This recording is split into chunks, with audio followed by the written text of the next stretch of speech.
Hi, everyone. So we're about to get started. First of all, thank you all for joining us today for this event on Theorizing Africa as an emerging scholar in the fields of African studies. We're so excited that you can all join us today. And as some of you might have noticed, we had to change the platform from a regular meeting to a webinar because of the unprecedented amount of people who ended up registering for the event. And so we're excited, and it seems like this is a conversation that many of you are looking forward to. So I'm excited to have you all here today. So my name is Marius Kother. I am a PhD student here at Yale University in the Department of History. I study 20th century African history, focusing specifically on the role of an elite group of women cloth traders called the Nana Bands and their political and economic contributions to Togo's decolonization. And in addition to my role as a PhD candidate now here, I'm also the coordinator for the African Studies Working Group, which is run through the Council on African Studies. And the working group really provides a space for PhD students or master's students who are working on any aspect of African studies to come together to share their scholarship, but also to really build a sense of an intellectual home on the university campus. And so it's in this capacity that I have organized this event today. So I want to start off by thanking Nora Langat, who's in the background, and Kristen Sieber, who really make the Council on African Studies run here at Yale. And I want to thank them for their role today in organizing this event, but also in the background at fielding the question and answer sessions. So as its title suggests, this event is inspired by the fact that there has been a lot of conversations about the long history of African studies as a predominantly white field, and the ways that that history of the field has shaped the ways that African scholars engage with the field and engage with their work. But in that conversation, a lot of young scholars, emerging African scholars, as the title suggests, have been left out of that conversation. So this is really a response to the ways that that conversation has been had. And we wanted to create this space to critically think about what it means for us as emerging scholars in the field of African studies to do this work.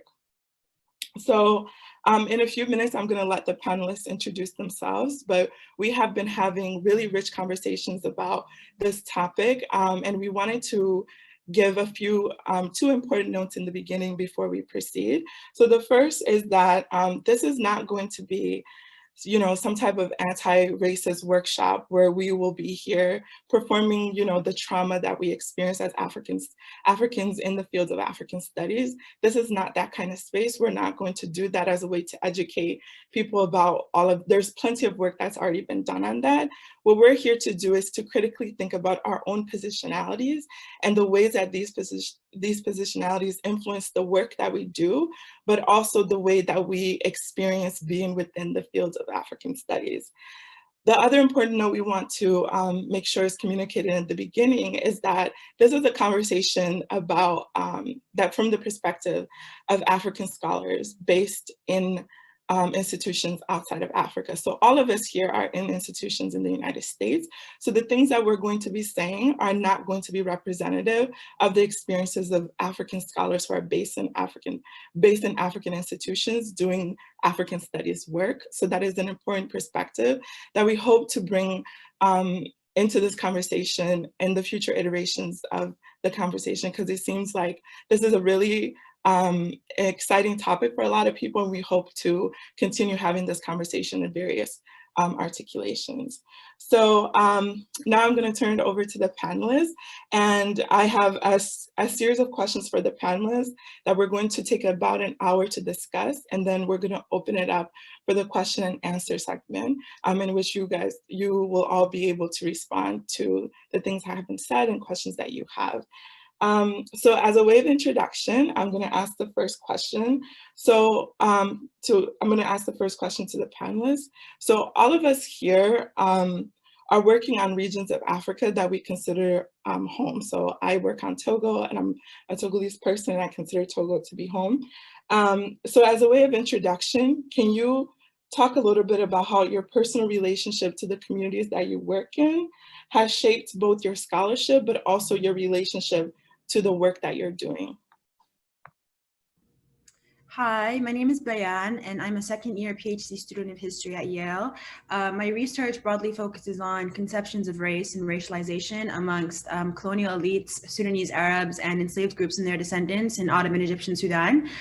So I work primarily on the 19th century, and I am Sudanese, and a lot of my work has been informed by my own experiences with anti-Blackness in Sudan and in grappling with the way that Blackness exists in a precarious state, and also like being accustomed to the way that anti-Blackness exists in the US has given me a comparative framework by which I'm able to really think through the personal things that I've experienced, but also bring that to the research. So in a lot of ways, I think I'm researching things and asking myself questions that I've been asking for a very long time. And I think that also has given me the ability to realize that the things that I'm researching, the things that I study, have been in circulation, the answers to them have existed for longer than I have been alive, longer than I've been asking these questions.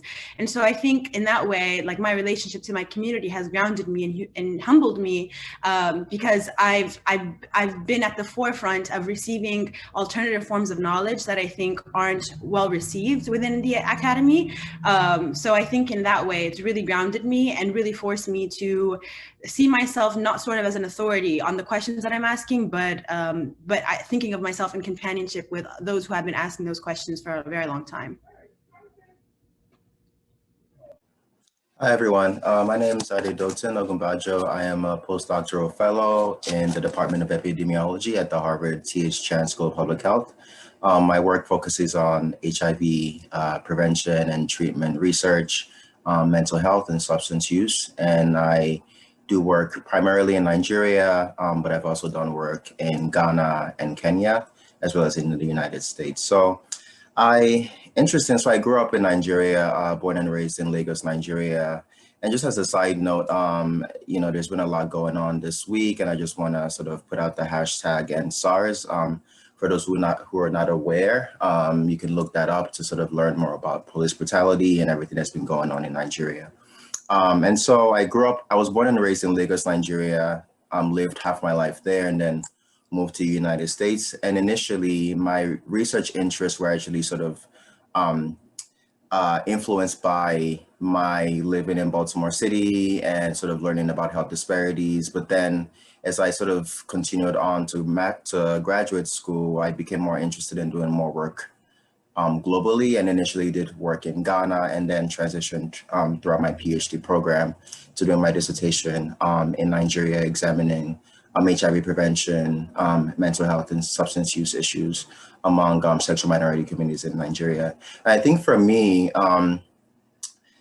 I see my positionality in doing the work that I do as very unique, because I sort of know the teams that do this kind of work in this context, and they definitely don't look like me. And so because of that, I see my work as very important. I also see how the data that I'm collecting is not just for, career advancement or I see it as telling the story of my people with that lens of being from the area. I also see how people respond to me differently than, let's say, a colleague who might be white or who might be from the same institution, in knowing that I can communicate with them in the local language, for example, or I can speak or sort of code switch in being American as well as being Nigerian. And so I think that positionality has actually helped me in doing the work that I do. I think also going back home to do work has actually forced me to sort of unlearn a lot of the sort of pathologizing that has happened as far as having been educated in the United States. And so trying to unlearn a lot of sort of what's been taught and sort of the stereotypes that I knew aren't true, but as far as being in a space where you're sort of hearing these things over and over and over again, and you start to believe them. So I think for me, going back home and doing work there has actually helped me unlearn a lot of things that have been impacted on me having a Western education.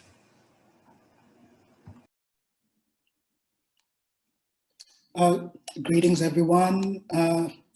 Well, first of all, I would like to thank everyone for joining us today, and thank you, Marius, for the invitation.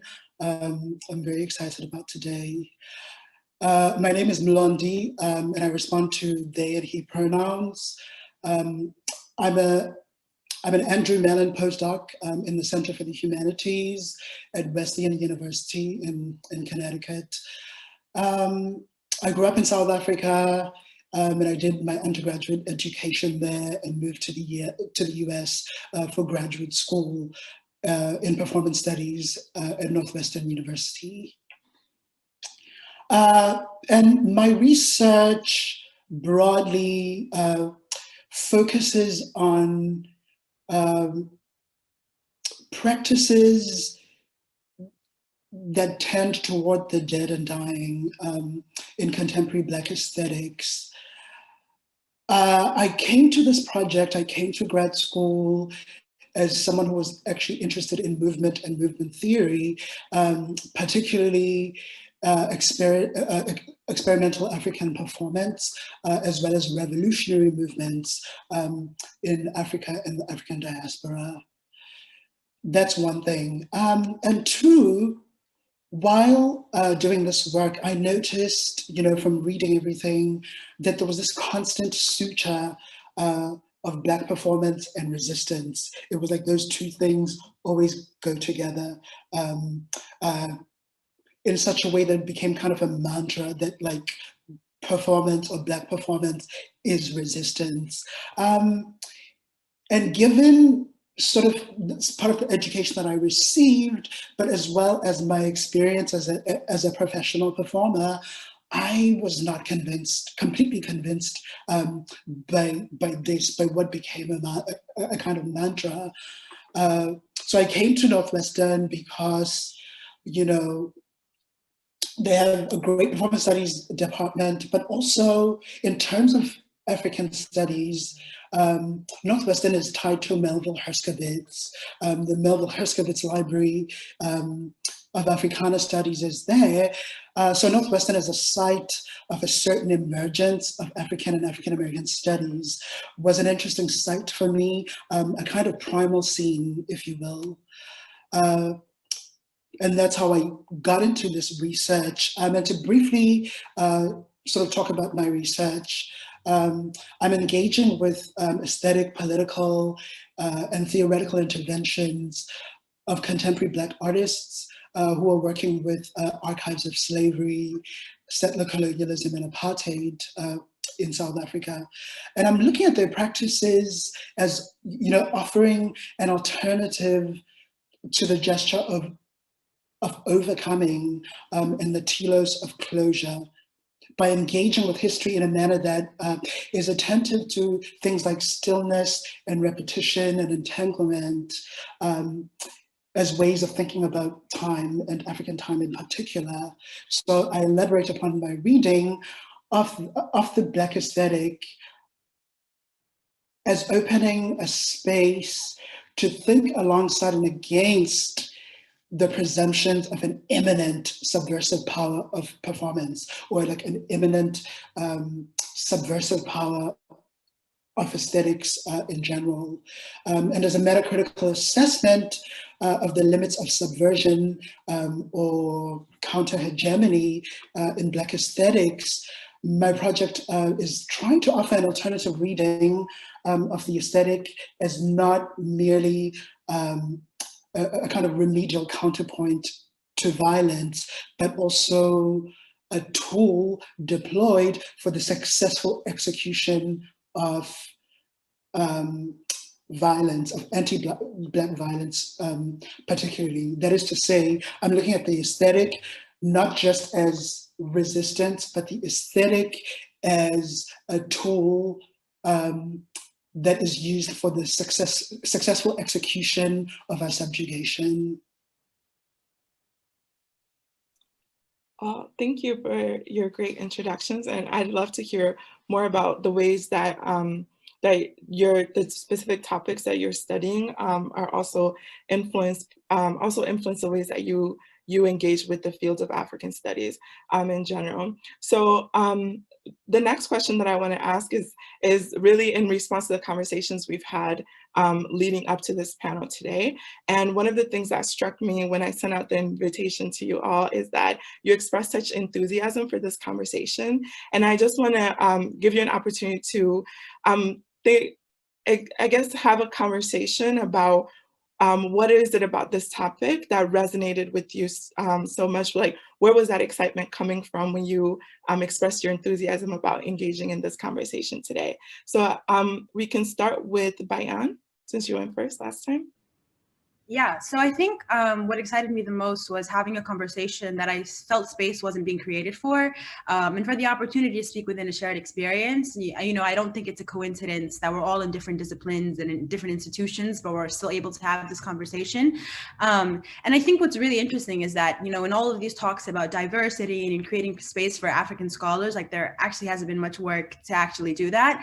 And I think part of that is because there's so few of us in these spaces. Thinking about Yale's history program, where there's maybe 200 students, 17, 18 of which are Black, 4 or 5 or 6, or I think it's maybe 5 of which are Africans doing African history. Like there really aren't a lot of us. So I think whenever there's an opportunity for us to all gather together across institutions and across disciplines to have a critical conversation about the particular predicament that we're in is one that I'll immediately jump at.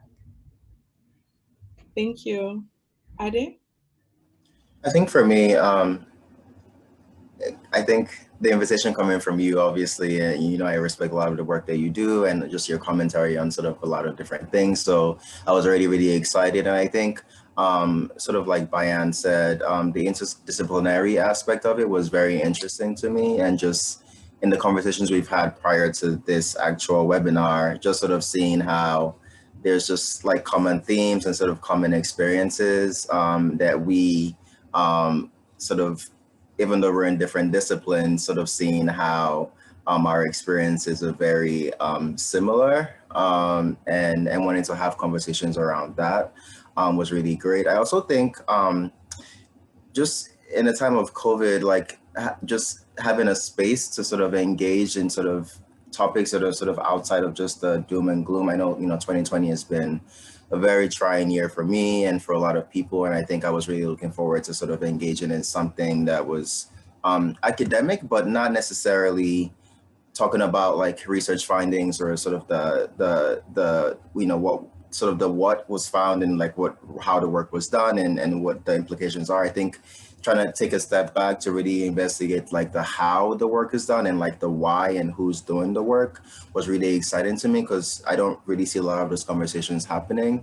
And so I was really excited to be a part of that, and then to see, and also to see where this leads to, because I feel like this is a starting point, and hoping to see like what other conversations this sort of starts. Thank you. Mlondi? Yes, so throughout my career, I've been fascinated by the question, how do we come to know Africa or Africanity? And looking at the title of this panel and the panel itself, I think you know, it's a generative site for considering the ways we have come to know Africa or Africanity all along, and how emergent voices are responding to that, how they are shaping that conversation or throwing it into crisis. So I'm interested in a discussion of what it means to theorize, and what it means to theorize when Africa as a place name and a political libidinal sign is involved, when Africa is involved as a kind of shorthand for technologies of force, and what Ashon Bembe calls a meta text of animality. What does it mean to theorize this thing that is a conglomeration of all these projections? I mean, and the words theory and theorizing and Africa, that pairing, appearing together, is a problem for thought, which is very scandalous for some. But then, as scandalous as it is, we've seen work recently, particularly work that is tied to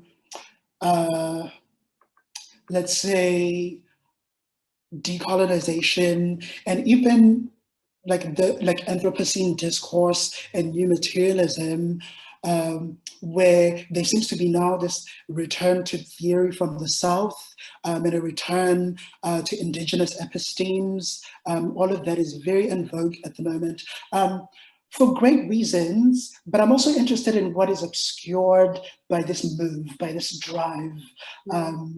And I want to think about it in relation to the kind of continuous wheel of colonial extraction. Yeah. So that's actually a really great segue into the next question, because it's really thinking about what it means to do the work of theorizing in African studies, especially as an African person. And I think one of the challenges that a lot of undergraduates, graduate students, a lot of emerging scholars in the field have articulated is that there's this idea that Africans can be great subjects for studying, so Africans can be studied, but the work of theorizing the experiences of African people is not seen to be possible when it's in the hands of African people themselves. So what I mean by that is that there's a perception that Africans can be subjects of works, but cannot theorize their own reality. So someone else has to come in to make sense of Africans' experiences for Africans themselves. And so as you just mentioned, there's this kind of there's a perception that to think of Africans as theorists of their own realities is scandalous. And in putting that title together, I really wanted to interrogate and to put those two things in conversation, thinking about Africans as theorists of their own realities. And so, and related to that, the question I wanted to ask is, who are considered like who are considered the knowledge producers in your field, and what are the sources that are considered legitimate ways of knowing about African people's experiences? So who are considered the legitimate scholars in your field, and what ways of knowing are considered legitimate, and what kind of challenges or opportunities has that presented for your own scholarship and how you think about your work? And any of you can start. I'll start. So I think, and it's actually interesting because Myros, you're at Yale, Bayan, you're at Yale, I'm at Harvard, Lundy, you're at Wesleyan. So I think there's this sort of based on the institution that you're at, there's sort of this authority you feel like you have to be able to talk about different issues, or a legitimacy that's lended to you, right? That says, because you're a professor at fill in the blank, sort of highly selective institution, you obviously must know what you're talking about, or you obviously have been trained in like rigorous methodological approaches to doing research. And so we give you the benefit of a doubt to be able to talk with authority about a specific issue, which, I mean, that may be true for some people, but we've sort of seen with recent events that that's not necessarily the case, right? So I think academic institutions that are sort of regarded as like sort of very selective, or like sort of highly sought after, or have prestige or whatever, tend to be lended this sort of like grace of being able to engage in the work.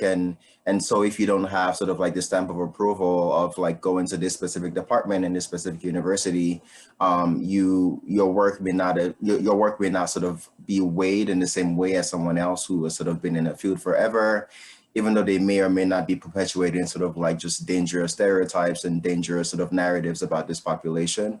And so in thinking about that, I'm then interrogating as a young sort of rising African scholar, feeling like I have to sort of like play into that system in a way, as far as like being very strategic about where I go for training, and thinking that, well, if I could just sort of check off this and this and this, then I'll be taken seriously in the field, which is very sad, but it's sort of like the reality of sort of how academia works, and sort of how we sort of consider legitimacy within discourse and within conducting research. So that's one thing. I also feel like there's an inherent sort of, and I know we'll get to race in a little bit, but there's an inherent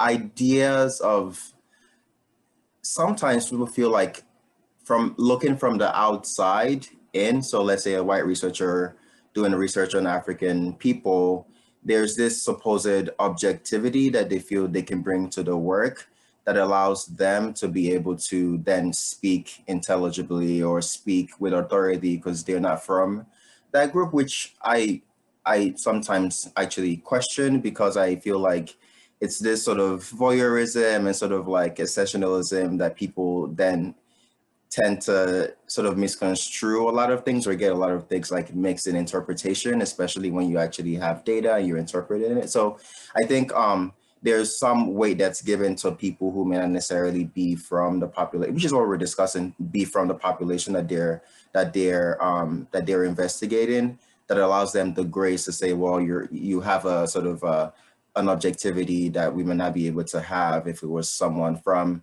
an African institution or who's from that African country talking about these issues. So yeah. I think so I think that question about objectivity is so important because it keeps coming up in ways that that suggest in a lot of ways that when you're an African doing this work, you must be tainted somehow. And so I think that is really an important point to think about the ways that the kind of fetishizing of objectivity as a standard of like research excellence really serves as a way to gatekeep and to weaponize our own positionalities as Africans against us, when in a lot of ways it's our strength, and it's also the very thing that motivates us to come into the field to begin with. I think that's a really excellent point. And speaking from the perspective of history, I think authorities in my field are considered to be those that are unwilling to divorce themselves from logics and frameworks for thinking about history that emerged in Europe and were tools of colonial and imperial violence. And I think history in particular, and the institutions that it has allowed for and depends on, like the archive, for instance, has functioned as a tool of destruction in many cases. And those who uncritically engage with it only replicate these grammars of violence. But these very grammars, however, are considered to be legitimate because we're taught that they are neutral or objective ways of doing history. And if we think about the history of the African archive, like that in particular is enmeshed in legacies of colonialism. It functioned to preserve and naturalize white imperialist ideologies and ways of ordering African communities to justify their exploitation of them. So what does it mean to interact with that space and to treat it as the authoritative voice of history? And I think, down to what is considered a legitimate source in African history, a source of knowledge, in this case, the written word, African history and ways of knowing that are unique and indigenous to the continent are alienated. So holding that, I think understanding what is considered legitimate in my field has only enabled me to look towards what I see as legitimate and what I know to be legitimate. So Mlondi, I think this is what you said earlier about going to Northwestern and thinking about the history of Herskovits at that institution. And it's really to this question about who are the authorities in the field.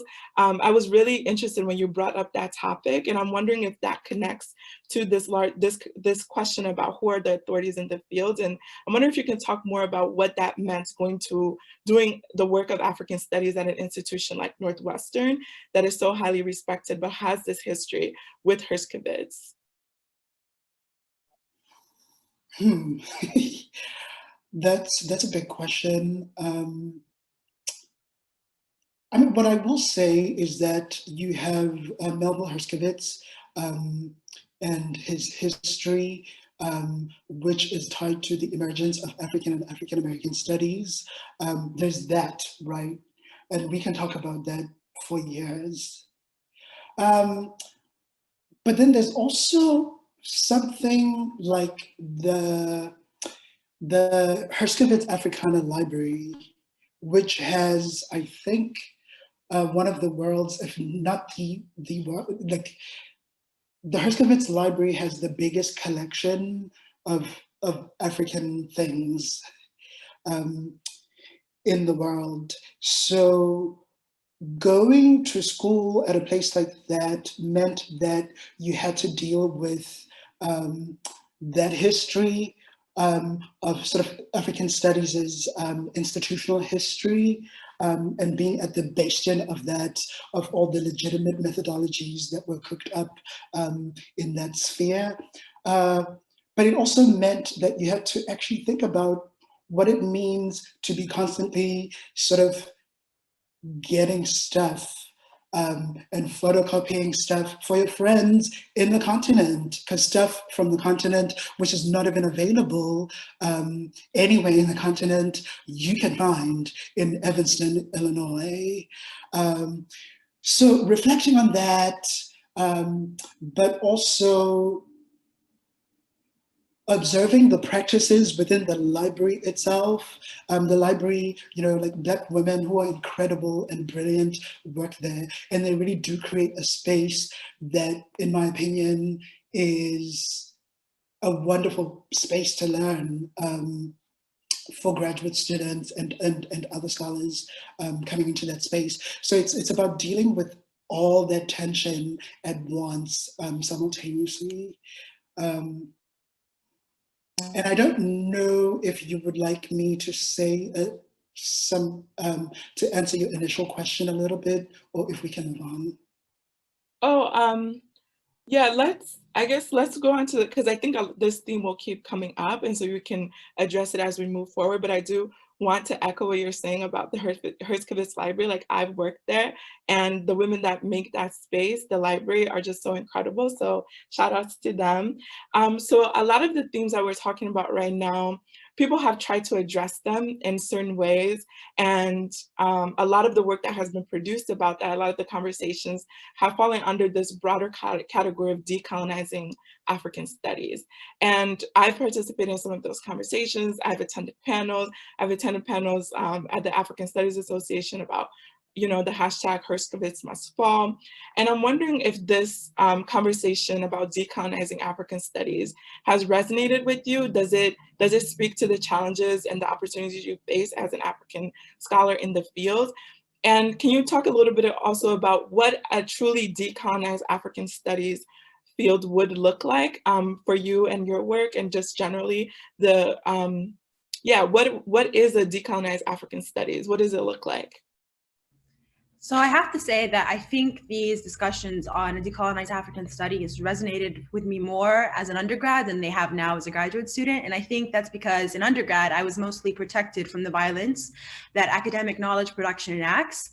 But in the transition from, consumer to producer on the academic food chain, I've come to understand that the university, like many other violent institutions, cannot be reformed, but has to be abolished. And so I think a decolonized African studies would be one that internalized that and sought out and acknowledged alternative forms of knowing and producing knowledge. So that means working with and not on communities, for instance. And I don't know necessarily if a decolonized African studies would be in the university setting, because I think we have to acknowledge that certain spaces are just not built for the kind of imaginations that we hold.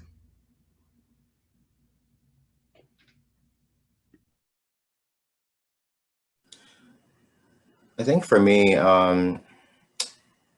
so being in public health, there's a lot of, like I think I mentioned earlier, a lot of pathologizing of the continent as a whole. There's also still this idea of the continent as a whole. So it's like, which is like, for some, I feel like certain in certain more sort of humanities and social science fields, they actually think about countries and public health. We're still sort of catching up, but I think we don't learn a lot about in the classroom about like history, which I think is really important for the kind of work that we engage in. And so not knowing the history of the people we're working with, the communities we're working with, the research that we're doing, and how people sort of ended up in the situations that they're in, then sort of lends itself to like sort of perpetuating these sort of stereotypes and these stories that we've been told in the classroom or in books that we still use that are like outdated and just filled with non-truths and sort of an agenda, which then sort of perpetuates this cycle of misinformation and then using that lens to actually do work and to then contribute to the literature, the current literature with sort of old paradigms and old ways of thinking. So I think if learning about which sounds pretty fundamental and pretty basic, but learning about the communities that we're working with, and also, you know, the presence of a clear power dynamic when we think about, like Londi said, like Africans having to come to the US to like gain access to archives about the continent. Like it's just and just in public health specifically, it's less of that and more of sort of top-down approach as far as collaborations that researchers have with the continent, and it being sort of very top-down, and a lot of power structures that aren't really equitable on the end of the Africans and subjects. So I think just thinking about how those interactions work and how we can really move forward or make a lot of tangible gains in the field if we don't really think about the histories of the people we're working with. And, you know, it's only so much we can do as we're not sort of a history discipline, but I think there is an important place in really learning about that, and then using that to really not just learning about it, but learning the truths about it, because learning about it, you know, you can learn lies, but learning the truths about it and then actually using that as a way to move forward to really do an impactful work that's truly collaborative, and not just collaborative in the sense of just saying it, but it's not really that way in reality. I don't know if that answers your question, Marius, but. Yeah, I think it does. Londi, do you have, yeah. Thank you, Marius. That's a very generous two-part question. And I have a two-part answer, and I'll try to be brief. So decolonization, like you know, I've like done all the reading, attended every seminar and webinar. So, I mean, I would approach your question with another question, which is about like, does an anti-colonial posture like necessarily have to be decolonial in the ways that decolonization has been conceptualized thus far? So what that means for me is it's important for me right now in my work to think about what it means to actually kind of distance myself from decolonization as a concept in the way that it has been theorized, and think about it in relation to insights from Black studies. Black studies specifically, and not just maybe something broad like post-colonial studies or like global South studies. Why? I think that Black studies scholars, especially like Black women scholars, have offered us ways of re-looking at the decolonization conversations, and offered us ways to sort of rethink when and where we enter. I'm thinking of two Black women scholars here. I'm thinking of Salama Tarafa and Denise Da Silva. Why Salama Tarafa? Because I think she has taught me so much about her work on decolonization as a pornotrope, and sort of the roots of global South solidarity.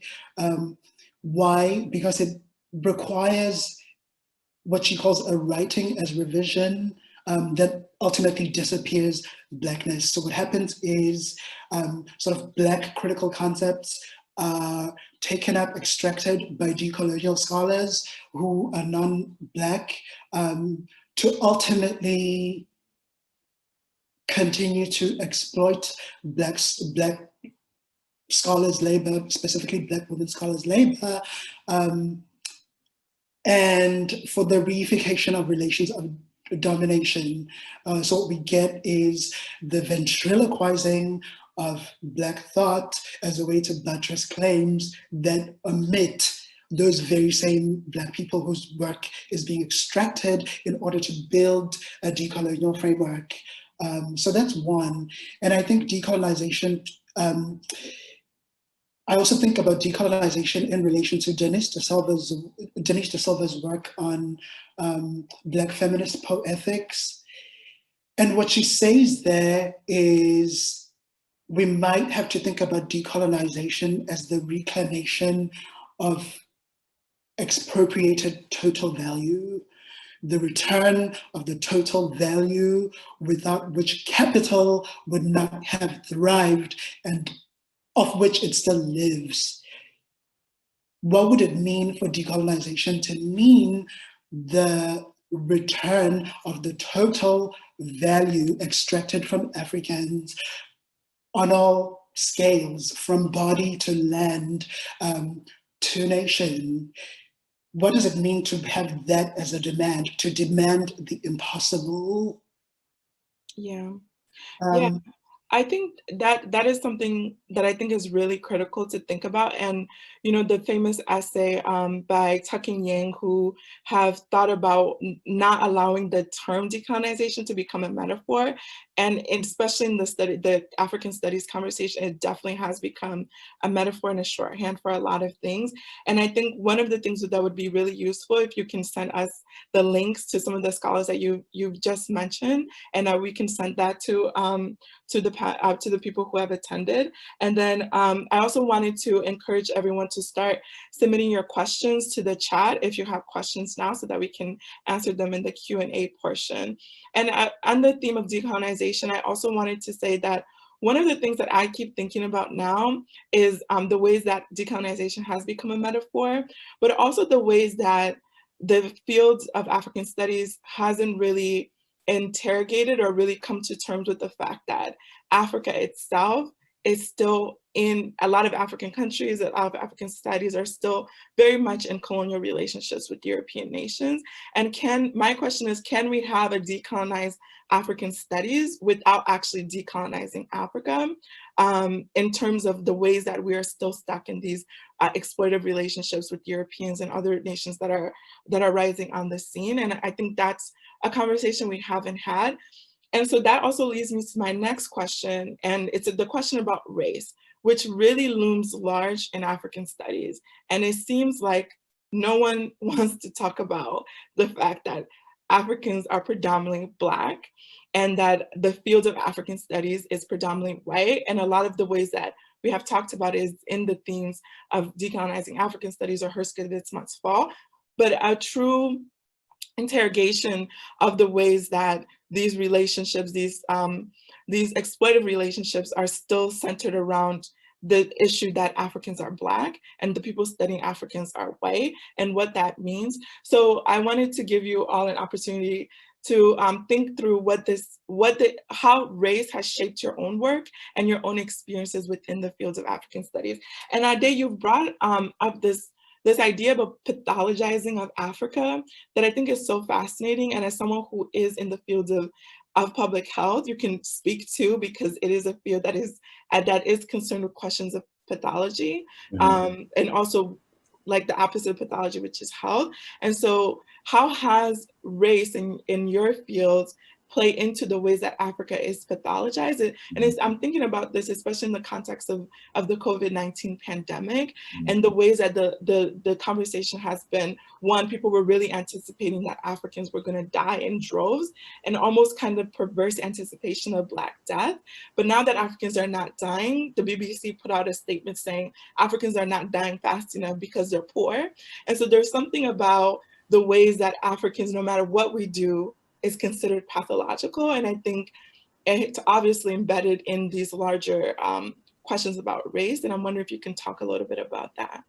Yeah, I think, I think in public health, it's not, we sort of ignore, I think like in other fields, we ignore the issue of race, because we tend to say, well, we're only focused on like sort of health outcomes and sort of health disparities, and then the other argument is, well, we function in a lot of sort of pretty homogeneous, like sort of Black populations anyways. And so we don't really have to consider race, but we should consider class, sort of like a Bernie Sanders sort of approach. But we should talk more about class, because we know classism is like a big issue, and we know there's the have and the have-nots, and that then creates health disparities, which is true. But I think race definitely factors into how the work that we do in public health, how we approach that work. So in thinking about how we design studies, for example, so we'll use sort of study scales that have been shown to sort of to understand the sort of lived experiences of Western populations, and then we just adapt it, or we just sort of use the same scales to measure the same experiences of like majority Black populations, which again, the verbiage around that may not actually like apply. I think in a larger way though, I think it does affect how a lot of people sort of choose where to work on the continent. So in my experience, I've heard a lot of people say, well, you know, I just feel more comfortable doing work in South Africa, or I feel more comfortable doing work in like North Africa, for example, which like we're not even gonna get into. And in trying to interrogate well, like why? Like, you know, why is that? So I work in HIV, and we know that there's a huge HIV epidemic in South Africa. So usually that's like the sort of go-to response. But when you interrogate further, it's like, well, you know, you hear things like, well, when I'm in Cape Town, I feel like I'm in New York, and like I feel safe, and I feel like I can sort of go around and not really feel like feel threatened as a white person, as opposed to being in Lagos, where, you know, I've just heard things. And so it sort of is the language sort of guides under this sort of like pre-prepared like notions of like, well, I can't be racist, or I can't sort of perpetuate sort of like racist things, but it's definitely there. I think also the way that that we talk about sort of health and talk about, so you brought up COVID, for example, people were expecting that, you know, there'll be a lot of deaths and a lot of hospitalizations and just high numbers on the continent. And when that didn't happen, it was sort of like, well, this is puzzling. We always see that the continent bears the brunt of a lot of health disparities and public health issues. And so now we have to find another way to explain that, because in our understanding of Africa, is sort of this sort of diseased, sort of vulnerable people that aren't really able to help themselves, and that we need to then swoop in and sort of save the day. And that's not playing to the narrative that we have and that we've seen, or that we've said we've seen. And so now we have to find some other explanation for why that is. And I think that's all informed by this idea of like Africa being this Black continent that for a lot of researchers, understanding Blackness in the context of America and racism, there's no way that doesn't extend to the continent where like a lot of, well, there are a lot of like where Black people come from, and those sort of notions of anti-Blackness and racism just get transferred. But people find it, which makes sense, find it hard to really point out where their prejudices and where their own sort of internal biases come from. I think I experienced a particularly gendered form of racism in the academy and in the field of African studies, where, you know, caricatures of Black women are given more space than actual Black women. And I think there's also the issue of colorism, which also isn't something that comes up a lot, because I think the conversations of race that we do have are superficial to a point where we're not even able to get to the nitty-gritty of things. But I don't think it's a coincidence that the majority of Black scholars that there are studying African studies are oftentimes very light-skinned and proximate to whiteness in ways that people are not comfortable with articulating. So all of this really makes me question the future and how I see myself fitting into the field as a professional. And it makes me wonder if this is a space I need to be in for my work to be productive and taken seriously. But I also know that these are exactly the sorts of feelings that institutions such as the ones that we are discussing want us to have. So I don't necessarily take these feelings as a point of, as like a defeat necessarily, but for me, maybe as a point of possibility possibility of thinking, what are the ways in which my work, where are the spaces that my work can be taken seriously and be considered productive? Where can I be in conversations where I feel like are feeding into the questions that I'm asking and the questions that I want to be in conversation with? So I think it's only given me a perspective to look outwards rather than inwards. Because I think for a long time, I felt like I was at the gates of the institution begging for it to accept me, to accept my work, to accept all of the things that I was bringing to it. But I think I've come to realize that the problems that exist in institutions are not mine to solve, and me asking to be let in are not going to solve them either. So so until there's a sort of larger reckoning beyond the conversation that we're having, but with the people who created these problems, I don't think necessarily that, you know, these spaces are the best ones for me. So I think these issues of race, as I've encountered them, have really just allowed me to look outwards and look within communities, more so than institutions. You're on mute. Oops, there we go. That is so interesting, that point about safety and security, because, I mean, I think that's something that's very important to think with and about, this issue of safety and security. And the way that I try to think about these things is by thinking about sort of material experiences, but also the kind of onto-epistemes, like the logics that underpin those material practices. And so like I mean, what Fanon calls negrophobia-genesis, just like the fear of the Black itself, which is then like interpreted in these convenient ways as being about like safety and security, or because like I feel like I'm in New York when I'm in Cape Town. That's very interesting to me because, I mean, I'm South African. I've been to Cape Town a number of times, and I'm yet to meet Black people that feel like they can move in that manner in Cape Town or any other African city. In fact, I think that I think that Black people are the beached whales of Cape Town. And I want to talk about, I want to return to your question about race, particularly like anti-Black racism.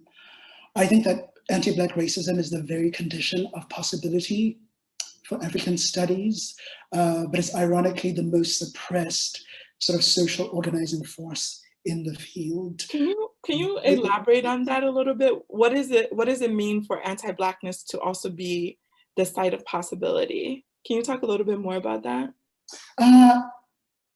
So, I mean, if we want to think about, I mean, I usually don't think in terms of origins, but if we take a detour to there, the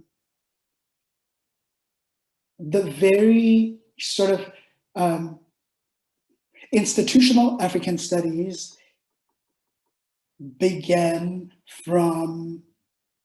is not detached from other imperial machinations of colonialism and slavery. Like, you cannot separate those two things in terms of how African studies originates and how it carries itself for a long period of time until now. So I think like anti-Black racism is the very condition of possibility for African studies. Anti-Blackness is the blood transfusion of African studies. And I can elaborate on that. It's a blood transfusion of the field, but it's also perfectly and severely suppressed, that aspect. How through sort of these methodological approaches that fixate too much on nation. And by that I mean, you know, I mean, I still have to think about what I think about area studies, but there are certain approaches to area studies that use nation as a way to suppress a discussion of anti-Black racism and anti-Black gendering, ungendering, and sexuation. We see that a lot. And what people do is that they say, oh, I'm just talking about Nigerians as like a national formation, but I'm just going to erase the fact that like I'm talking about Black people here and Blackness. So if we actually think about African studies and Africa, not just as a geographical landmass, but a conglomeration of these material discursive performances that all coalesce to form this thing, which is also a nothing for some. That's really interesting. For me, I think one of the thing about race that I always found really fascinating about African studies is that a lot of people who like will say like, you know, use kinship terms to say like, you know, these people in Africa, they're like my family and all of this stuff. But in the United States, they don't send their kids to schools with Black people. They don't live around Black people. But for somehow the African Blacks become, you know, this category of Blackness that is completely acceptable. But African Americans or the Black people within their own countries, they have contentious relationships with. And I'm always like baffled about how those two things could actually exist. And I'm always like just very suspicious of the project that Africans become these deracialized, unracialized people, when we know that historically the category of Blackness started on the shores of West Africa when Europeans started to traffic us. And so I think the ways that race is always there, always present, always looming in African studies, but never acknowledged, is really destructive to the ways that, for the experiences of African scholars in particular. But we have like just a few minutes left, to be precise, and then we have to move on to the question and answer section. But to close out this conversation, what I was thinking we can articulate here in this space is what vision for African studies are you working towards in your work? What do you want to see African studies become in the future? What is that vision? And can you articulate that in this space, and we'll hold you accountable to it? So I think the vision that I'm working towards is an equitable one, one that acknowledges its past and actualizes an intention of rectifying it. So that would be a field where methods and ways of producing knowledge about the continent as they currently exist are reevaluated down to our most base level assumptions of ways of thinking about African Black people. And so I think that would also depend on and require an interrogation of our own relationship to the work in historical and personal sense, you know, asking ourselves, what does it mean to be who we are, studying the communities that we do? And I think if more and more of us thought about these things and really looked to answer these questions, I think we would get to a point of acknowledging in an honest way the state of the field and our role or lack thereof for some of us in repairing it.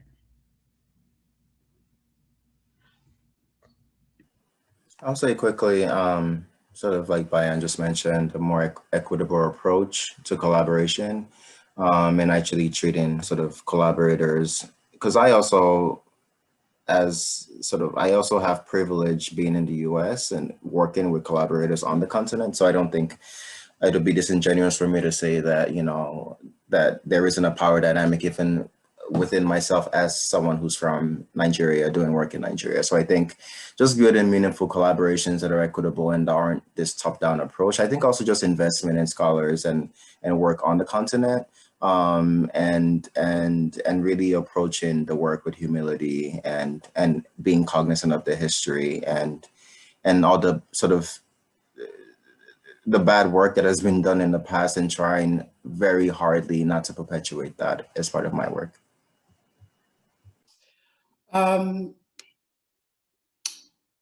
I keep going back to, I think, a wonderful point that Bayan made about abolition. So to answer your question, I mean, I'm wondering whether African studies even has to exist. And I understand the stakes of that question. So, you know, with the work that we're trying to do,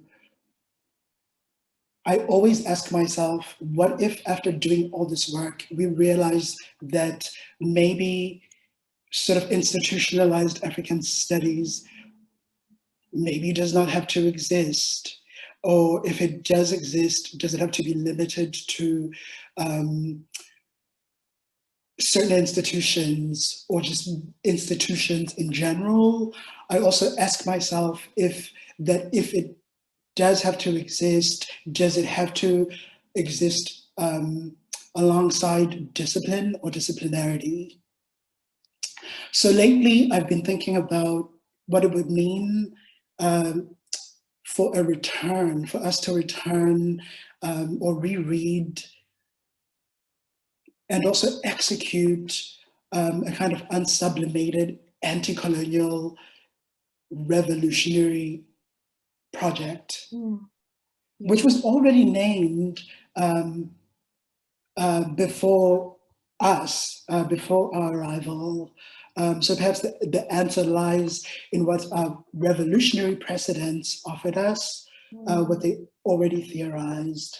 So I think that our task as sort of emerging critical thinkers then might be to offer a description of the ways that decolonization or a revolutionary posture was incorporated and subsumed, and how it continues to be now.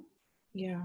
And I think that might offer us an opportunity to then consider what we are or should be working towards. How do we partake in that type of study as a way to overturn or even undermine the very regimes that are the building blocks of institutional African studies? So what would it mean for us to find what Hortense Spillers calls our insurgent ground?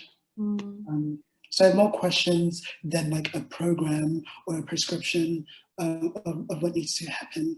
Yeah, I think that those are really great. And I think you're signaling what Bayan has signaled earlier about abolition. So I also want to echo Mlondi's point, and I think Bayan to kind of conclude this conversation, be really great to hear your thoughts on what abolition would look like for the field of African studies. Is it as what Mlondi is suggesting, that the fields might not even exist at all? And what would that mean? Yeah, I think that's a really good question to sit and ponder on. And I don't think the answer just exists with me. I think that really is like, I think what I would want most of all is for a space for all of us as in African scholars studying African studies to come together and really reformulate what the field is, what it has looked like, what it needs to be. And I think expanding that conversation outwards to scholars on the continent, to non-academics, to communities that are affected by the way that knowledge is produced on the continent.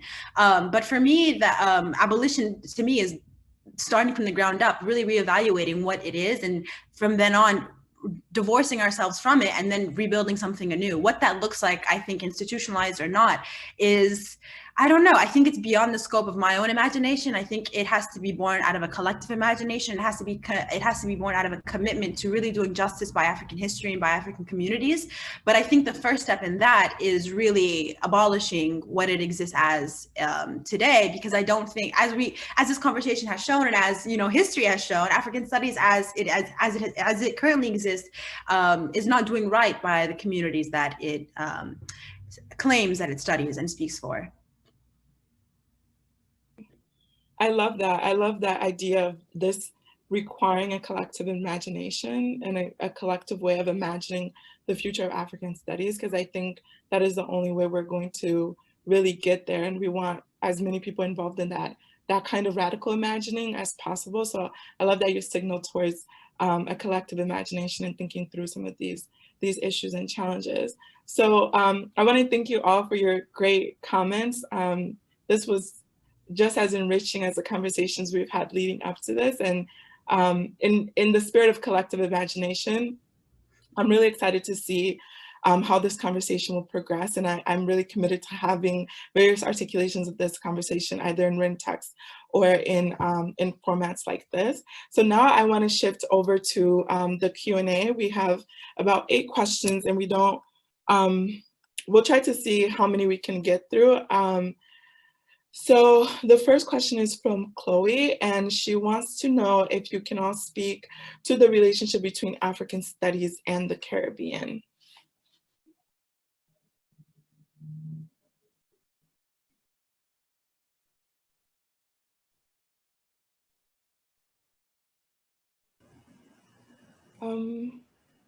So I think, and I'm not sure if you mean like if Caribbean studies or the Caribbean in general, but what I will say from in that perspective, so my work is also, the work that I do is also transnational. So I think a lot about theories of decolonization in like the 1960s political sense of decolonization, not the ways that we're using it metaphorically. So the fields, I think, of African studies and Caribbean studies have always been in conversation because some of the earlier scholars of Africa have been people who are born in the Caribbean, grew up in the United States. So, you know, people like Marcus Garvey, some of the earliest theorists of African, of like intellectual, doing the work of intellectualizing what it means to be African. Some of them have come from the Caribbean. And so I think there has always been, there's this long history of engagement between the Caribbean and Africa, which is part of this larger framework of Afro-diasporic and Black internationalist discourses, conceptualizing both the fields of African studies, but what it means to be free in Black bodies in the world, because the ways that Africans, Caribbeans, people in the United States of African descent have experienced structural violence is very similar. So the ways that theorists of the experiences of the Caribbean and Africa and the United States have had very similar ways of conceptualizing race and racism, but also imagining the future of various disciplines and thinking critically about those experiences. So there's these long linkages and histories between the Caribbean and Africa that go back several centuries. And I think here it might be useful to bring up a point that I think actually, Marius, you brought up a few days ago or a few weeks ago about sort of the limitations, but also possibilities of an Afro-diasporic framework and what that means for studying African history and the study of Africa. Because I think like an Afro-diasporic framework is really useful in the ways that it enables us to view Blackness as a historically contingent sort of process and formation. But I think a lot of what happens, or a lot of the times what happens, is a sort of centering of the Black Atlantic and a sort of paradigmatic understanding of that history. And so I think the relations and the possibilities between the diaspora are really inspiring and really generative for me as well. But I think we also have to attend to the fact that we can't let our histories get subsumed by the sort of a larger sort of narrative, but really attend to the historical conditions that allowed for particular experiences to form. Unless someone else wants to add to that, I'm going to go to the next question because we have 8 questions and I want us to be able to speak to all of them. So is it okay if I move on to the next one? Well, sure. Okay. Hopefully your point comes up in the next next question. So the let's see.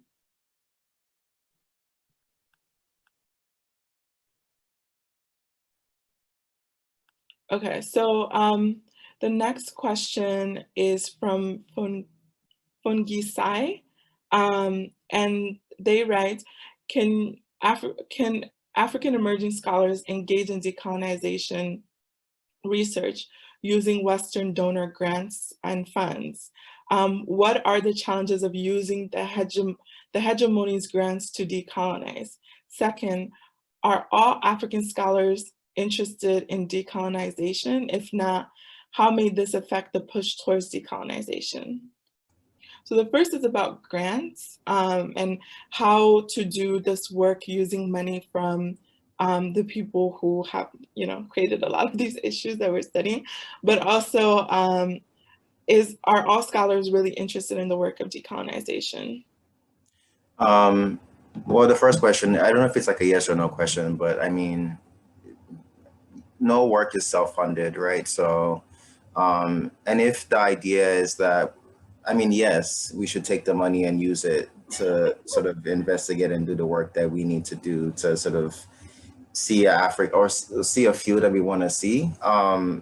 I don't see any problems with that. I think it becomes a problem where the money is tied to a specific agenda or tied to a specific deliverable or tied to a specific approach that the funder might want you to take in doing the investigation, that which then may then cloud how you're doing the work. But I think if I mean, there's no other way to do research that, I mean, usually funders of this kind of work is usually the West, and I don't know if that is dealing with the reckoning of some trying to undo some of the sort of history of, anyways. Yeah, so I think, I mean, I don't see an issue with that. And to the second question about other scholars not wanting to be a part of decolonization, I think, I mean, obviously you can't force anyone to do anything that they're not interested in.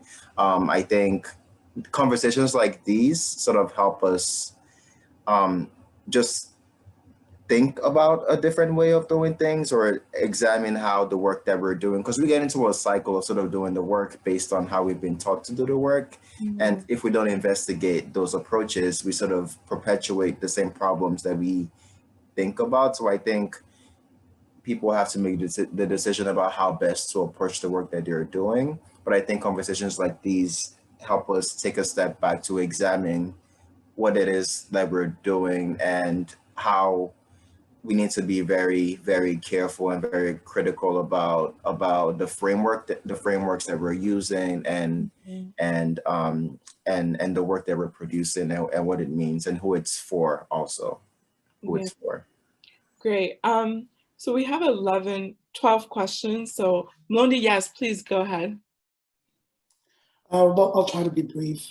I'm just going to say that in terms of decolonization, like I said, for me, a framework that is currently like more useful for me is a framework that is a descriptive one of global anti-Blackness. And this also ties to the question about the Caribbean, because I think that the Caribbean, I do think a lot about the Caribbean, but through this framework of sort of global Blackness and global anti-Blackness, and not so much through the decolonization theories that we currently have at our disposal. Why? Because I think sometimes with decolonial frameworks, especially in the Caribbean, there's a way in which Blackness sometimes gets obscured because like every global South subject is put together like under one category of like global South or colonized, and I think sometimes that fails to address the particularities of what it means to be Black in the Caribbean and elsewhere. So instead of a decolonial program, I'm more interested in a descriptive analysis of global anti-Blackness. And then in terms of what to do with the funding, I mean, I think I have a two-part answer.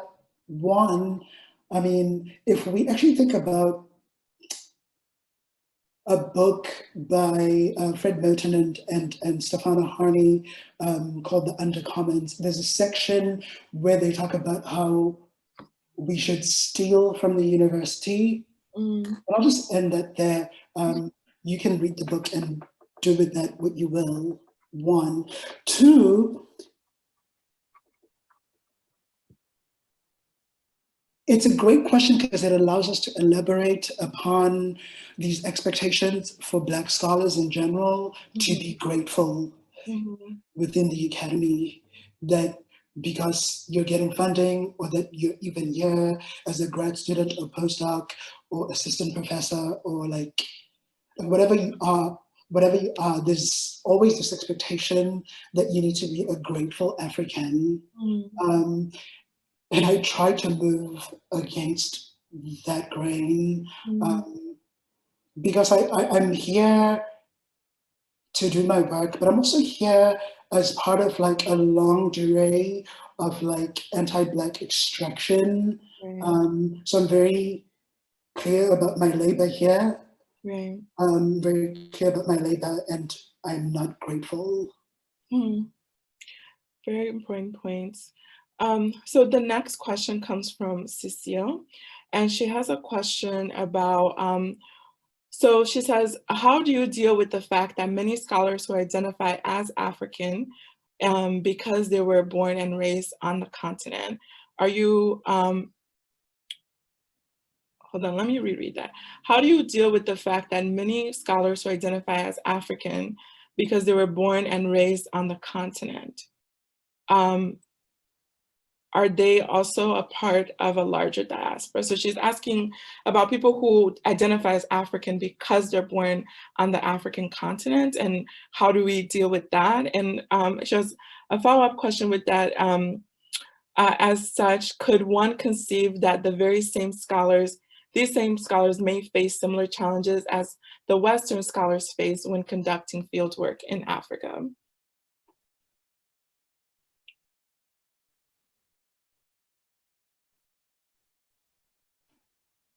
I mean, I can attempt to answer that question.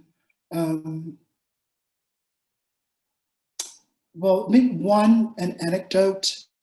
I think that in my experience, my colleagues who are from North America or Australia or Europe and are white have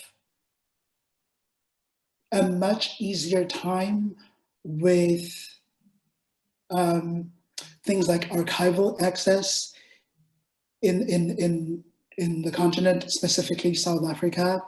But that's also tied to certain presumptions about them as just having material wealth. And, you know, I know artists in Africa who will not even sit down for a conversation if you are a Black scholar from Africa or from elsewhere. And they say, I mean, and they say things like, why are you interviewing me? I'm only going to do this if this is part of like a fancy book that's going to advance my career. Which, you know, I'm not against those standards, but I think that those same standards do not apply to white academics, and I've seen that a lot of time. But it does, so on a more theoretical level, I think that this question also helps me think about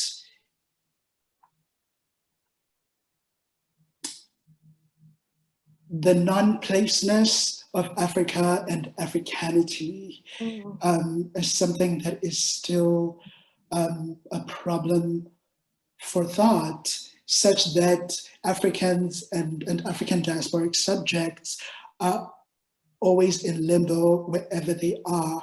They're always already non-citizens, even within the continent. We have to talk about like those machinations on a theoretical material level, that, you know, even like these conceptions of indigeneity. Well, one, a lot of people cannot think of indigeneity when it comes to Africans, one. Two, I think that even when we do think, two, that indigeneity is only thought of when it's time for like extraction of like indigenous epistemes. And lastly, even when we theorize indigeneity in relation to Africa, I think that there's a lot of work that we need to do in order to think about what does it mean to have this indigeneity that has a certain singularity. Other indigeneities can lay claim to land, to sovereignty. Our indigeneity, I think, is one that is filled with a lot of contradictions. So what does it mean to have an indigeneity that is non-sovereign? Great. So if anyone, does anyone have something to add before I go on to the next question? Okay, so the next question comes from Yasmina, and she writes, could you share a few intellectual, I think, lodestars or people you have been thinking with in regards to theorizing African studies outside of the colonial mode? So folks who are within or outside of the academy. How do their practices help shape your thinking, if at all? And she thanks us all for this great panel, so. So I actually have an anecdote to answer that question with. So the summer before my senior year, when I was working on my senior thesis, I went to Egypt to do some archival research. But my grant also, the grant that I received also required that I worked with an NGO that was working on some sort of human rights issue alongside of my archival research. So I chose to work with this organization called Tadamun, which was a refugee-run institution that worked with Sudanese and South Sudanese refugees in Egypt and helped them with legal and medical and educational assistance and providing things that the state refused to because of their refugee status. And so at the same time, while I was working with them, I continuously tried to go to the archive, but because of the way that Sudanese people are racialized in Egypt, I was denied access multiple times. But in that way, like, I think it was really generative for me because I realized the way that history exists beyond certain spaces and the way that it lives and breathes in the way that people grapple with real life problems. So for me, the questions that I was asking at the time were the ways that Sudanese people had been racialized in the slave trade. And I think in sort of not being able to access the archives, I really began to see the work that Tadamun was doing as a sort of response to the afterlives of slavery in that context.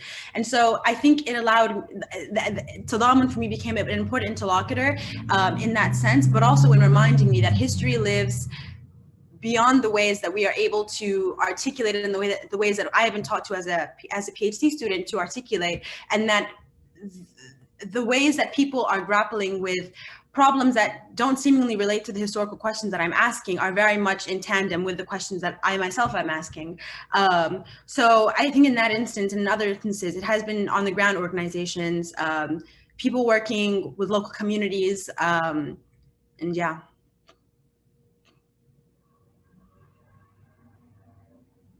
Does anyone else want to add to that?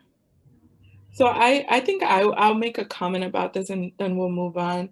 I think one of the ways that I've started to think about an anti-colonial mode is to really like embrace my own positionality within the work that I'm doing. So I spent a lot of time in graduate school just like really not wanting to lean into my own subject position as a person who grew up as a refugee in exile because of the ways that the legacies of colonialism have shaped Togolese history. But throughout my time here and just thinking about what my own vision for African studies, I started to really lean in on that positionality as a form of embodied knowledge in of itself that both motivates my interest in the topics that I'm studying, but also provides a certain kind of epistemology that is not accessible to people who have not had that particular experience. So I've started to really think about my own positionality in relation to my work as a site of knowledge itself and as a powerful way of knowing that that no one else can access but me. And then that is not a way to, I've always been afraid of that positionality because you can easily be categorized as someone who's like essentializing yourself. But and I've done this and I've started to lean into this as a political move to reject the kind of fetishizing of objectivity as a way of knowing in a way that I think is inauthentic and untrue, but also polices ways of knowing that are embodied. So I've been trying to lean into my own embodied knowledge that we all have access to. So the ways that we approach our work really are a reflection of our own understandings of the world. And I think there is something to be gained from really leaning into that positionality. And obviously, like anything else, there's ways of doing it poorly, but I'm really committed to finding ways of actually doing this in a way that advances my own work, but also the ways that I move in the fields of African studies, unless we abolish it as Bayan has encouraged us to do.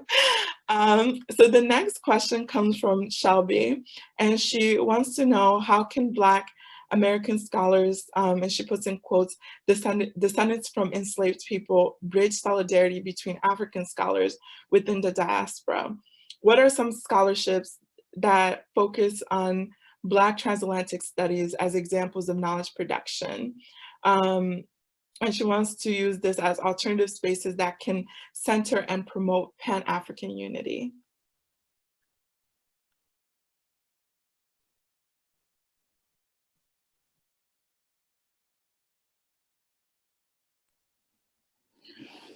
Oh my God. So I think my answer to that would just be very long. But in the interest of time, maybe I could suggest a reading or a rereading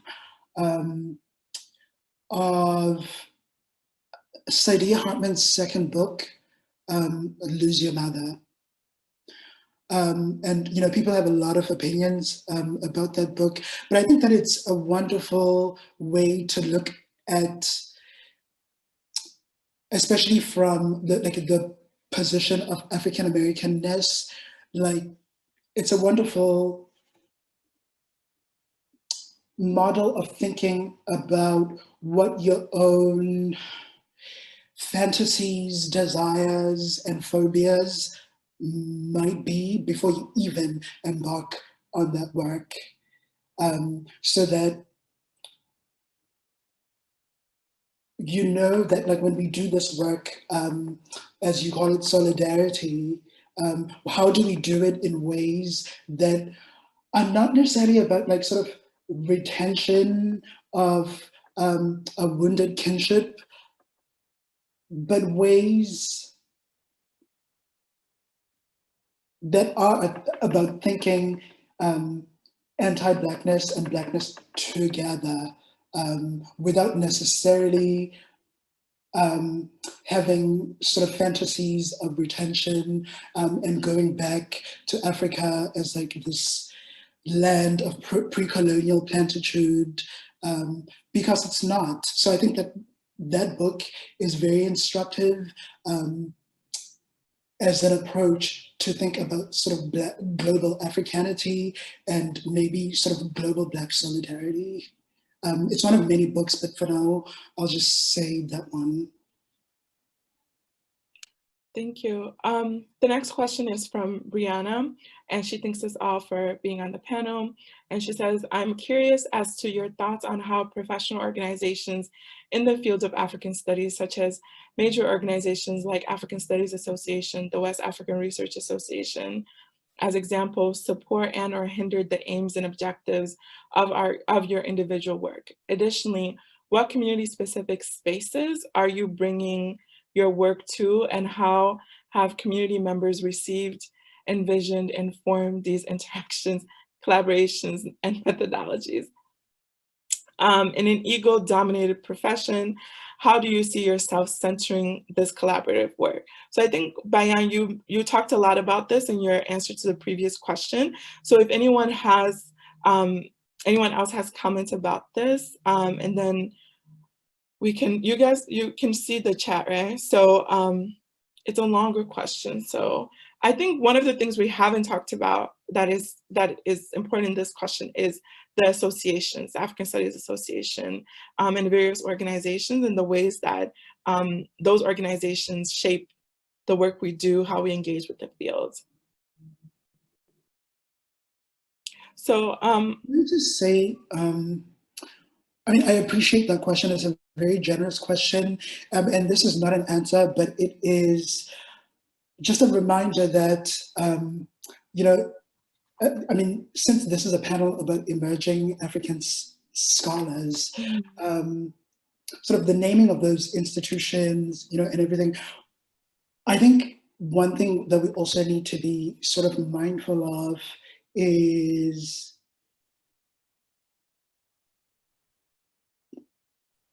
sort of our own vulnerability as emerging African scholars. And that vulnerability sometimes dictates what we can or cannot say, because there are material consequences for African scholars. So to address that question, I would say that that's a wonderful question. It's so generative. I don't know if this is the platform. I think that that question requires a kind of Black intramural gathering where we can sit as Black people and discuss that question. Mm-hmm. Absolutely. Thank you for that. And the next question is for Bayan specifically, and it is talking about Sudanese history. So Bayan, do you want to address it publicly or in the chat? Either one is fine, whatever works best for time. Okay. So Mahmoud writes, hello, my question is for Bayan. In studying Sudanese history, do you see erasures of Blackness in the scholarship, i.e. placing Arabness as a primary importance in the works? Is that changing? This is coming from someone who studies the African diaspora in Oman, where I see erasure of Blackness often in the works of Middle Eastern studies. Thank you. Yeah, I think this question is definitely hitting on a lot of points. I think particularly as it relates to Sudan, but also many other countries on the African continent and in the so-called Middle East. And I think Sudan is one of those countries that occupies a very interesting sort of racial space in which that there's so many. I think that there's a sort of inclination to always frame Sudanese history in this dyad between like Arabs, slave traders, and Black enslaved people, which I think in many cases is useful in thinking about the ways that people have racialized themselves. But I think many of us have gotten comfortable in that sort of characterization and refuse to see how these ideas of Arabness are very much born in anti-Blackness and are very much contingent upon anti-Blackness. And I think a lot of that has to do with the problems in both fields, in the fields of Middle Eastern history and in African history, in this refusal to sort of see the complexities of race as it exists and as it lives and breathes in these regions. Because Sudan is not the only country in the so-called Middle East that has Black people. So they're all over North Africa. They're in Palestine, Iraq, Iran, Saudi Arabia, Yemen, Oman, basically every country in the Middle East. But there's still this sort of idea that Sudan is the only country that's so-called Arab, but also has Black people. And even in the context of African studies, Sudan is always seen as one foot out because it has a sort of Arab element to it. But I think if we think about these, if we break down the barriers, the geographic and racial barriers between both fields, and within, I think just in between area studies, we'll be more able to see the way that people in existing and in their communities and in practices transverse these lines all the time. So I do think it's changing now because I think there's more Sudanese scholars in the field of Sudanese history and Sudanese studies taking up space and doing research. And so I think that's a really positive and productive development, but I do still think that there's a lot of work to be done in the way that Middle Eastern history and African history are considered alongside one another. I think a lot of work has to be done to break the barriers, both imagined and real, between the two. Thank you, Bayan. That was great. The next question is from Aliyah, and she writes, I'm really curious as to the ways in which African studies feels like an afterthought. Outside of African studies, especially because African problems, broadly speaking, are not necessarily tied to one field. I'm basically asking about how, if one is studying in a non-African institution outside the context of Africa in a field that is not African studies, how they must still integrate African studies, especially if Africa is their core context. So she's asking broadly about the relationship between African studies and Africa and people based within African institutions. And in the beginning of the talk, I talked briefly about the ways that this conversation is predominantly from the perspective of Africans in institutions in the United States. And so that is a perspective that is not represented on the panel today. But I'm wondering if any of you have thoughts to share about that.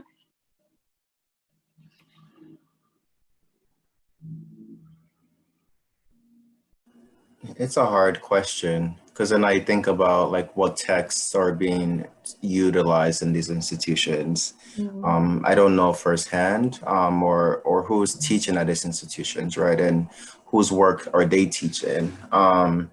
Being that I'm not in African studies, I actually didn't talk to you, Maris, about sort of to get some understanding of like actually what African, like how you all define African studies. But yeah, it's because you would think on the face value, well, if you're in an institution that's on the continent working on issues about the continent, you sort of have a better bird's eye view of how to conceptualize these issues and sort of investigate thoroughly and with a critical eye. But I'm not sure that that's always the case. I also don't want to speak about that, because that's not my experience personally. It's a hard question. I don't know if anybody else had thoughts.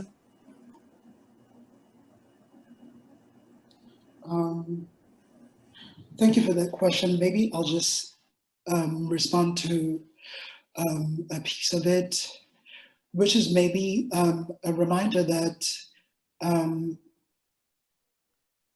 while it is important to think about sort of doing African studies in North America and all sort of the imperial entanglements that comes with, I also think that Africa, the African continent itself, is not this pure sort of wonderful pre-colonial site.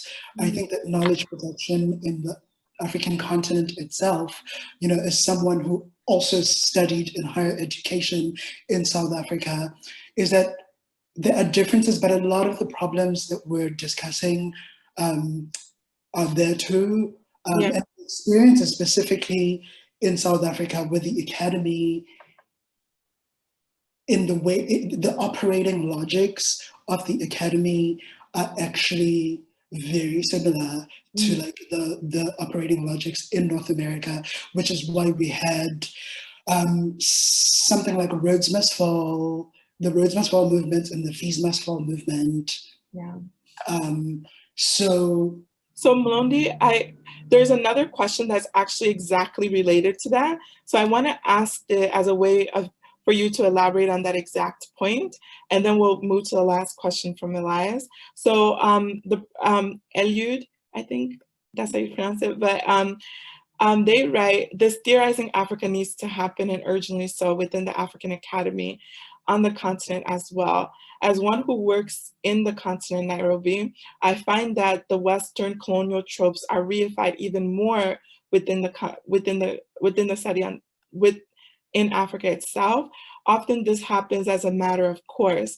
Reason appears to be mainly material, but I think these reasons are also deeply embedded in the very place/role of the academy in African society. So I think this is directly tied to what you're saying. So as a way of elaborating on that and answering that question, if you could talk about this. Yes, exactly, totally. Which is why I was saying earlier that like, I'm not jettisoning decolonization. I'm just stopping and slowing down because my colleagues in South Africa, Rhodes Must Fall and Fees Must Fall happened, and some would argue are still happening. So what we got from that was this turn, you know, under the framework of decolonization, there was like this turn to indigenous knowledge systems, honoring African scholars from the continent, and really rethinking citational practices. I think all of that is wonderful, but the other side of that is what you have now is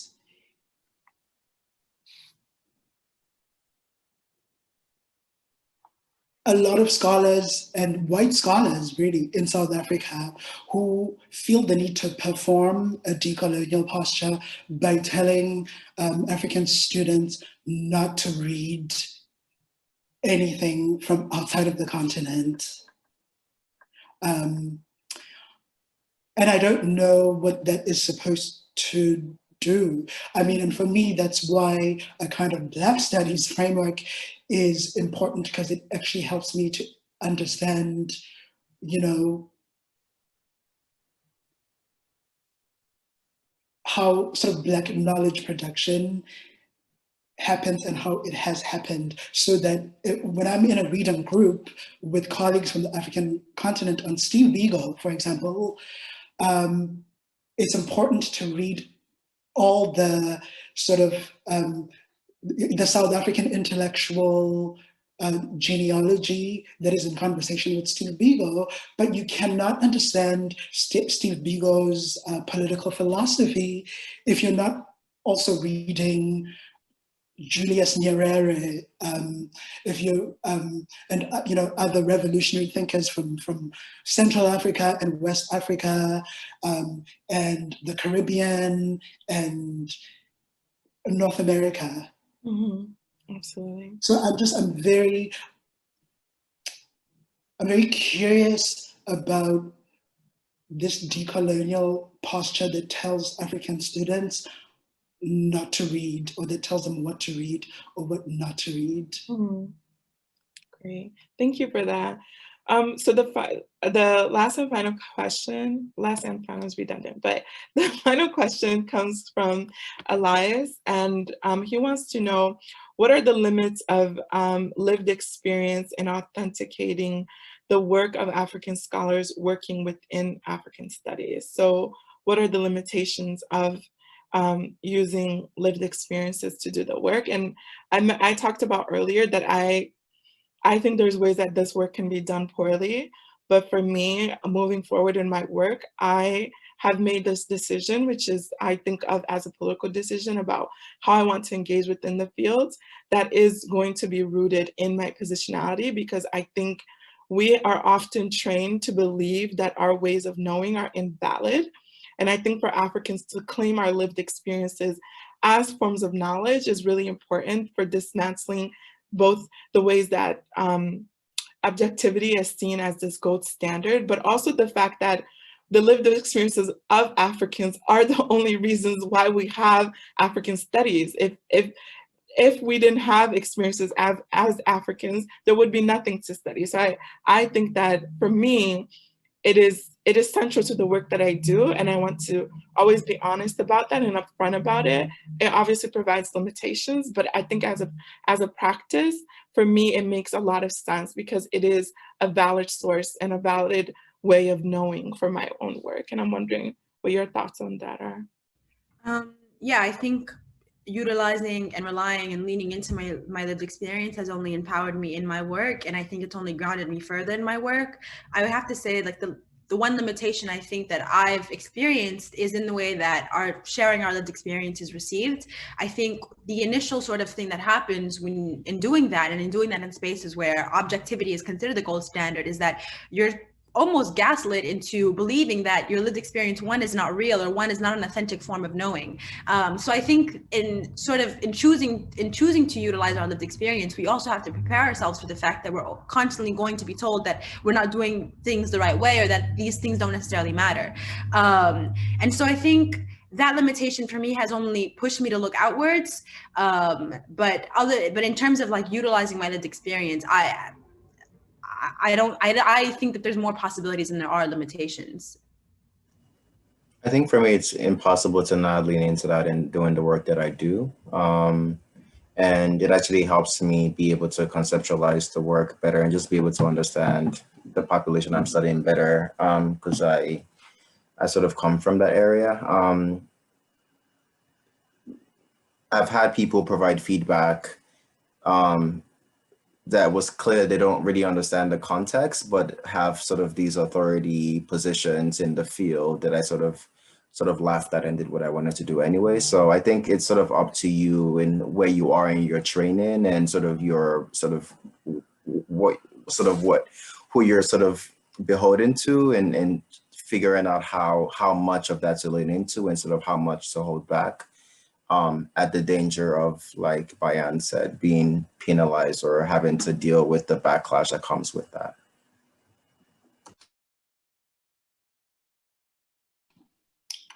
Just quickly, the question of lived experience is one that I think about. And in African studies, it's one that is such a complex one because the field has such a long relationship with, you know, the figure of the native informant. So when thinking about lived experience, I always think about how that positions me in relation to this sort of figure of the Native informant. And I think that, I mean, a lot of people disagree, especially a lot of people that, you know, work on returning the gaze and like all that type of work. But I think that the idea of the Native informant is an enclosure that African scholars cannot liberate themselves from. And if that's the case, if we've reached an impasse, what do you do with your own sort of ontological Native informantness? Absolutely. Well, thank you all for first the great comments you provided throughout our conversation today, but also to your really thoughtful answers to these questions. And like the conversations we had before, this was just as enriching as those ones. And I think there's so much potential for how the next iterations of these conversations can be had. And I think a lot of these questions also provide new directions for thinking about these really important topics. And so I'm really excited to see how this discussion will move forward. So to close, I want to thank you all for participating, for agreeing to be here in another Zoom session. And I also want to thank the Council on African Studies for providing this space for us to have this really important conversation. And I want to thank Nora Langat, who's in the background, doing a lot of the logistics and organizing a lot of the chat conversations. And also Kristen Sieber for being one of the figures that makes the Council on African Studies run. So thank you all and thank you to the participants for your great questions and for joining us. Like I said earlier, we had such an overwhelming interest in this conversation, so we had to move it into the webinar platform. So I know you got some emails today that might have looked a little confusing, but it seemed like a lot of people were able to make it, and we're really grateful for your attention and for participating in this conversation. So you'll be hearing more from us soon, but I want to close by just thanking you all and wishing you a great rest of your weekend. So thank you. Thank you. Bye. Bye, everyone.